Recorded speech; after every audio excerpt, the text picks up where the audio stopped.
All right. Hello, everyone. Welcome to the second episode of Pastor's Chat. We, in Pastor Chat today, are going to have our first interview with singer-songwriter Jim Chaps, who's a good friend of ours personally and also our church. With me is our co-host, Lori. Welcome, Lori. Hello. Hi. Lori and Jim also have sung together frequently, not only at church, but also out in the community. So this should be a fun conversation for us to have.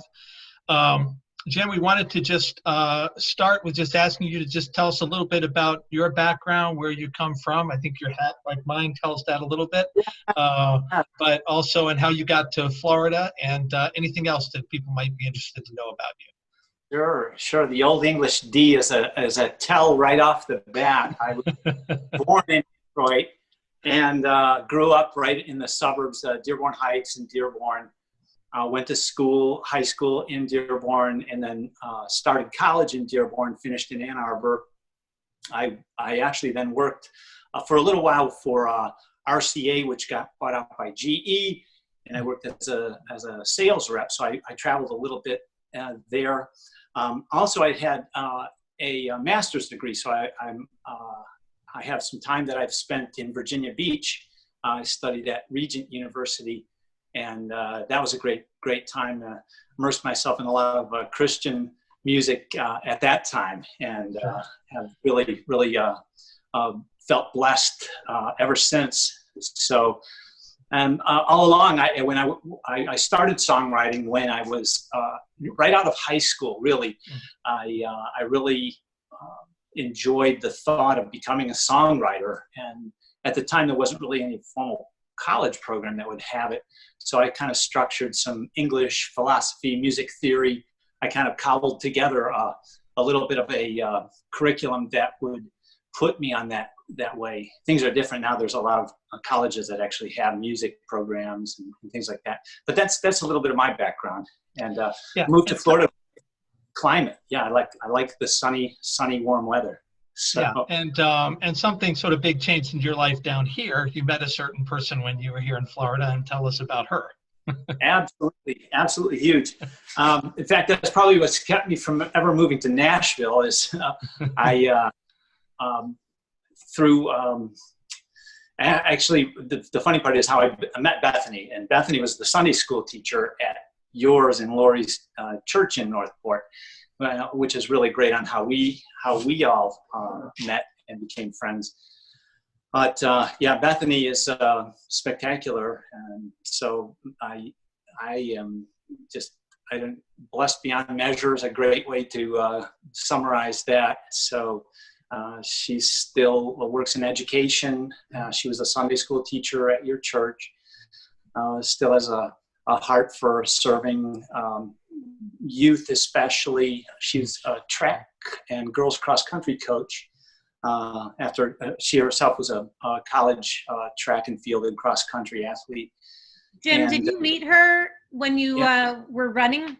Like, did you meet her at a 5K race or something? It's a really cool thing, because this will actually go into a little bit of my background. Is I really like sports and sports journalism, and so I was working at a local newspaper at the time, and I don't know what it was, but I'd seen a picture or something of Bethany, and I asked the sports writer there. I said, "Hey, does Venice ever play against or run against Port Charlotte? That kind of a thing." And because I might have alluded that I really kind of like this girls cross country coach. Right. Very smooth. So nothing subtle at all about that. And he said, "Yeah, she'll be there." So we actually met through a college, a cross country meet in Venice at one of the parks in Venice, Florida, and then started dating shortly thereafter, and have been together since. Yeah. And we went along. Now, Donnie Banks, just in case Donnie's watching this, because I know you know about this, when this will track it back a little bit, again, tie into the sports and music all in one. But when Bethany and I started dating, Tom Brady had just won a Super Bowl with the Patriots as the kind of like the bench player that's risen to the starting job. That first year, right?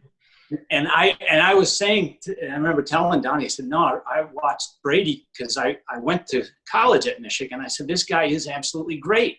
I can't believe he ended up with the Patriots. You guys have a great quarterback. And then Donnie made the comment like a year and a half later, said ever since Jim and Bethany have started dating, the Patriots haven't lost. And so we've enjoyed our relationship over 20 years, basically, is all like the era that the Patriots been. That's right. So, That's and right. so competitive.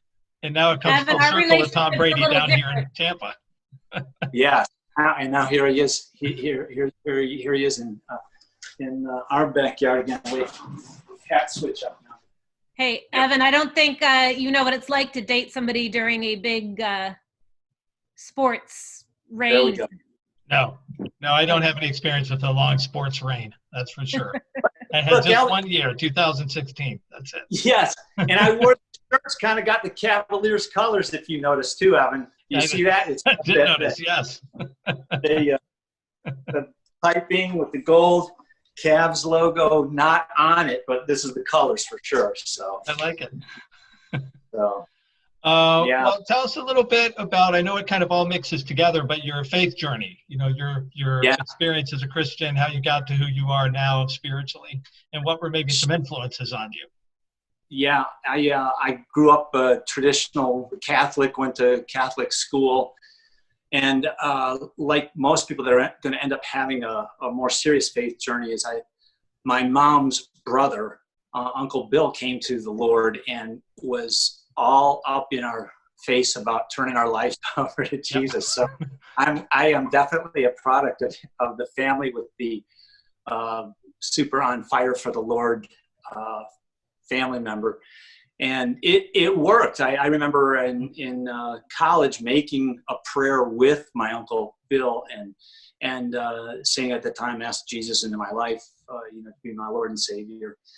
And nothing really dramatic happened then, but it wasn't until several years later, and I felt led to go back to graduate school, and I went to Virginia Beach, and that's where I was surrounded really with people of God, and got a lot more enmeshed in reading the Bible, learning even more about my own faith as a Catholic, in light of the way that some evangelicals would view Catholics even.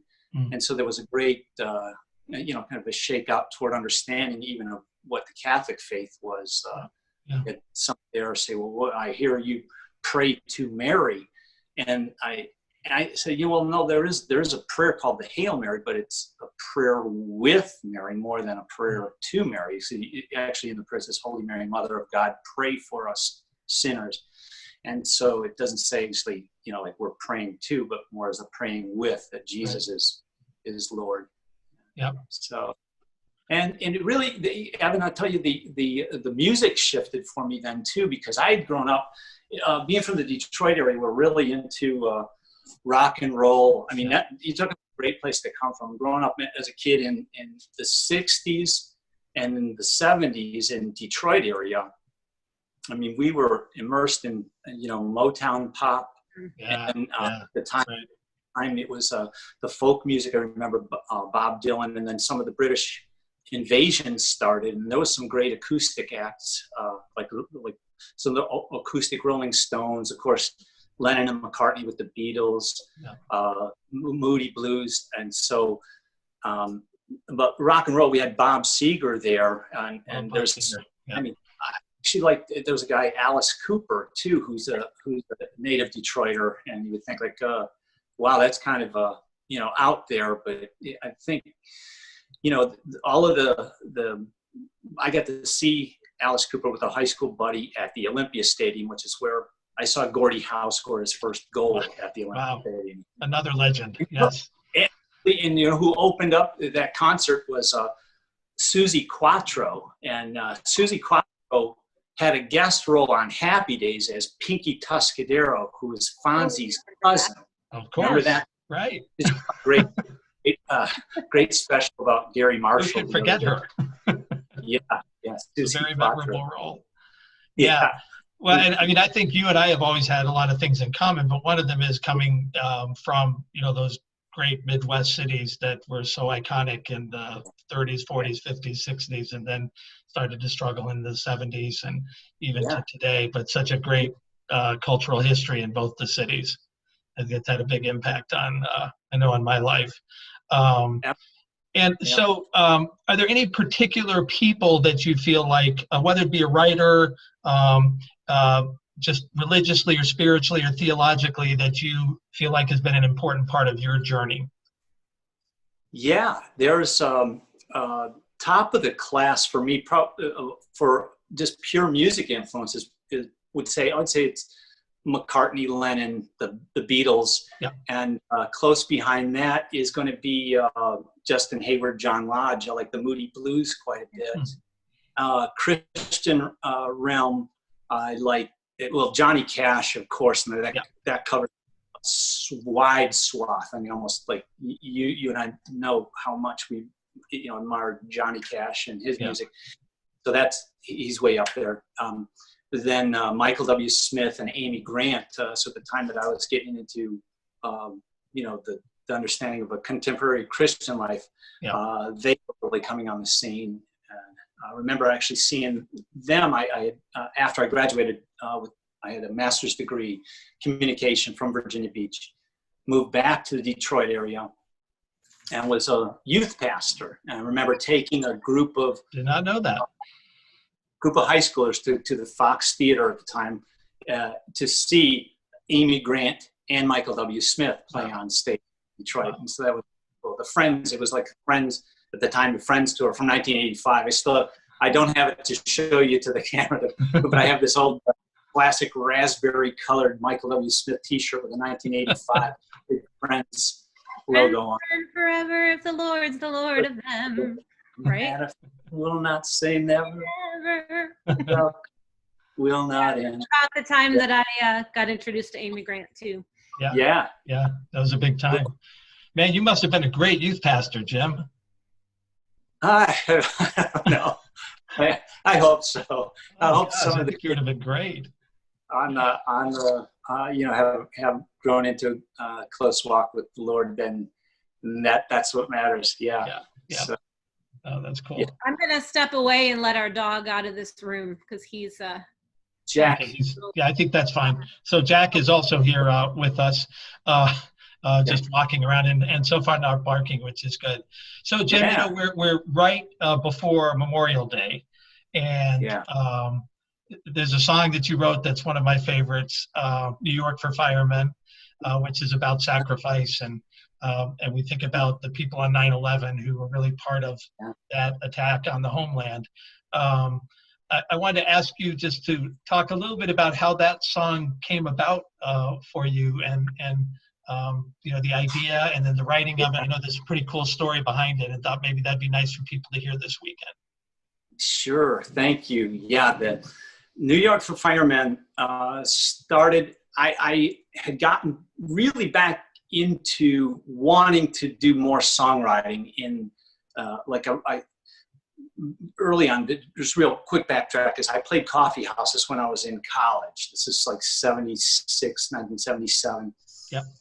And then I didn't really do much at all with the songwriting or public performing, I should say. I still always kept a guitar. I always kept a guitar with me, and always noodle, practice, would write songs in the intervening years. But it wasn't until the early 2000s that I really started to feel on fire again, to want to pick the guitar up and make an earnest effort at re-engaging with the process of becoming a songwriter.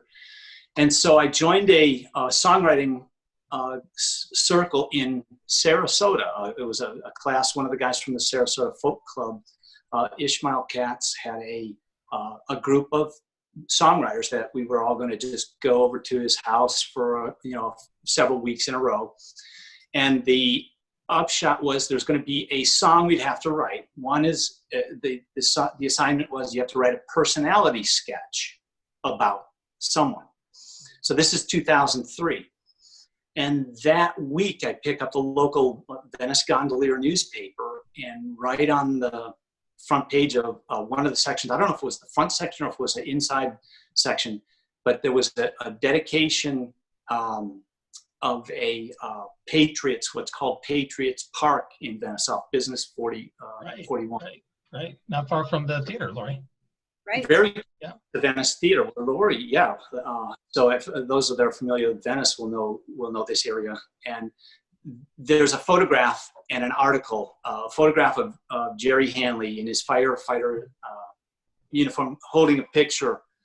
And so I did the personality sketch about Jerry Hanley, and that ended up becoming the song that I turned in just for the local group.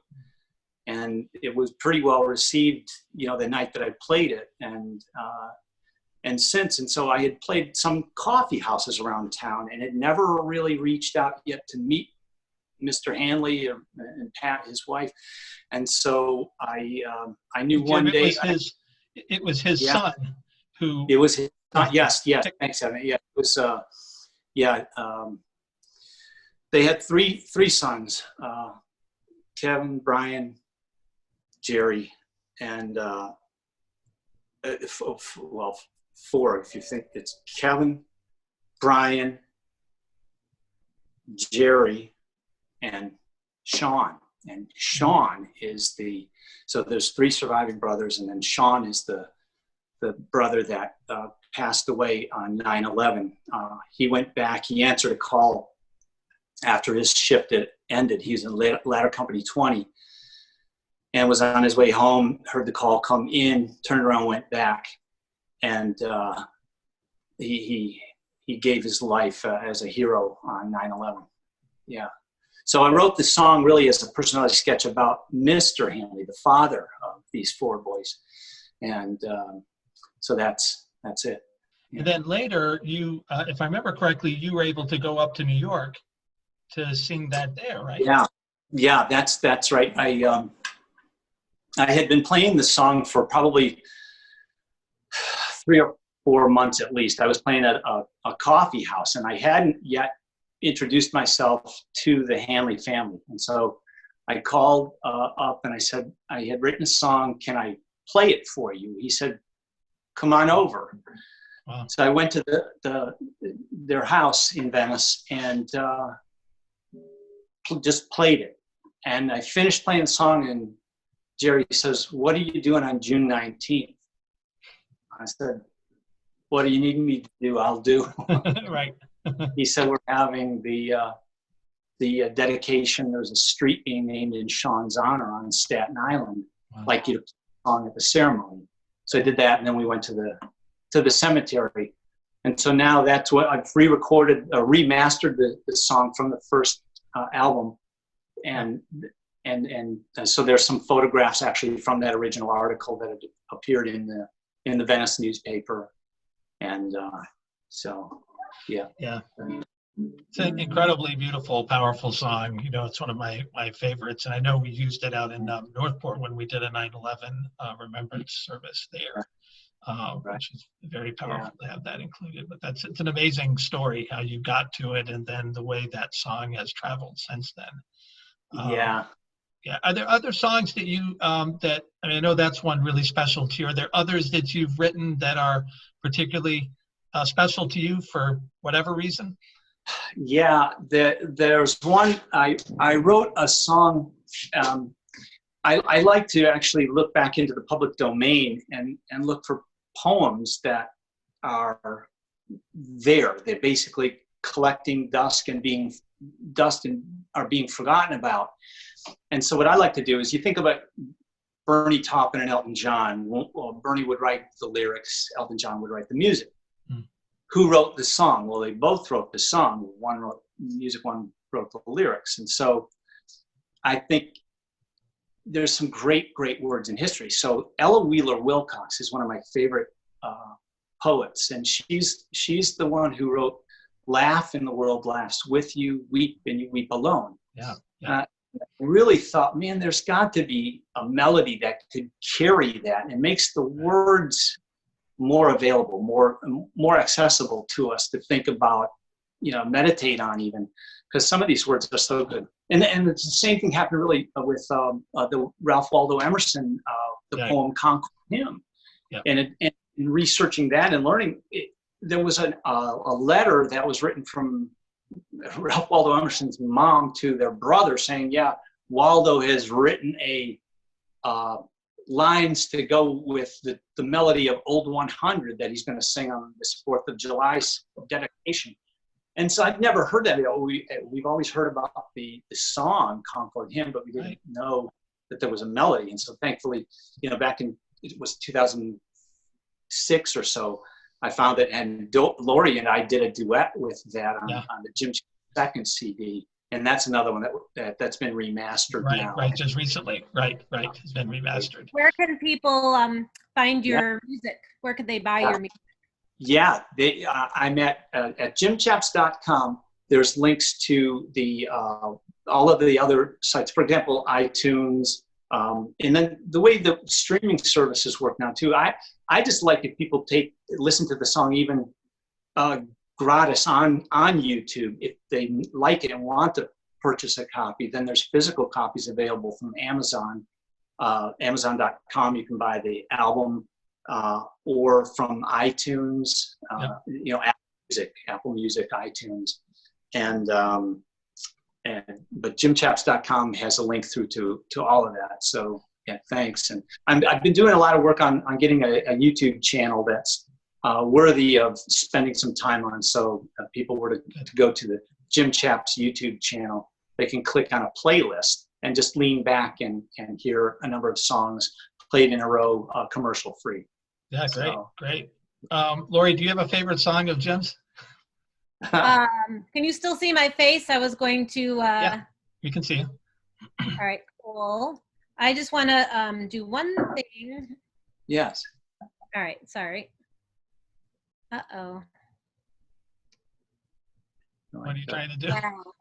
Surprise coming. Darn it. There's a surprise coming, I know it. No, I just wanted to share the screen with your website, but I have a little trouble sharing screen and watch. Well, we do have our new church website's going to be hopefully up soon, and that has a section on Jim and his music. I believe you gave me a link on that to get to. People can get you liked the Woody Hayes. You didn't use that Woody Hayes photo, did you, for my biopic? I was tempted, though. Well, darn it. We're showing our age even knowing Woody Hayes. I'm showing my age by not being able to see the screen. Where are we? You can't see the screen at all now? I have lost see you. So why don't you say you asked what one of my favorite songs was, and I like that Jim has a good sense of humor. There's a song about a mouse. Yeah. Oh yeah, One-Eyed Mouse. One-Eyed Mouse. There's another song I like a lot, which is about a guy who's always late, which I can relate to. Yes, last minute. That's Charlie. Right. So that's what I want to say about his songs, and I'm going to try to find the screen again. All right, you go ahead and try to find that. Jim, we only have a few minutes left because I want to make sure we don't run out of time. I did just want to get your thoughts on just how this experience has been for you, this pandemic time period.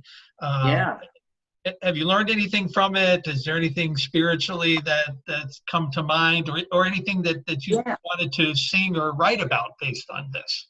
Yeah, it's a renewed, really, this has given me a chance, and maybe some others have a shared experience of going through and just reassessing what I've collected, where I've been, going through some old shoe boxes and file cabinets and things like that. Evan, there's one thing too I want to share. I've saved through the years a card from, and I don't know if you can see this or not, but it's really, one of these type of cards that's been super encouraging. Yes. And it's a note in there from lovely lady Helen Silverstein, who I'm sure you both know. Yes. And she's got some super encouraging words on there talking about, it's just singing from the heart, and things like this. I believe this was probably 2005 2003, 2004, maybe 2000, you know, right there, early to mid 2000s. And here we are 15 years later. Yeah. I'm not, you know, getting rid of this one. And, Yeah. you know, No, that's a great place to wrap, because I just got the warning that we've only got a couple minutes left. So can't think of a better way to start our Pastor Chat interviews. So grateful to have you as a friend, to have you as part of our church community, you and Bethany. You're a blessing to us, and I know to so many people, and just really grateful to learn more about you. And we will definitely have you back on Pastor Chat. Thank you, Evan. Thank you, All right. Lori. All right. Know you. All right. Okay. Thanks, everybody, for watching episode 2 of Pastor Chat, and we'll see you again soon. Bye. Nice. All right. Thank you.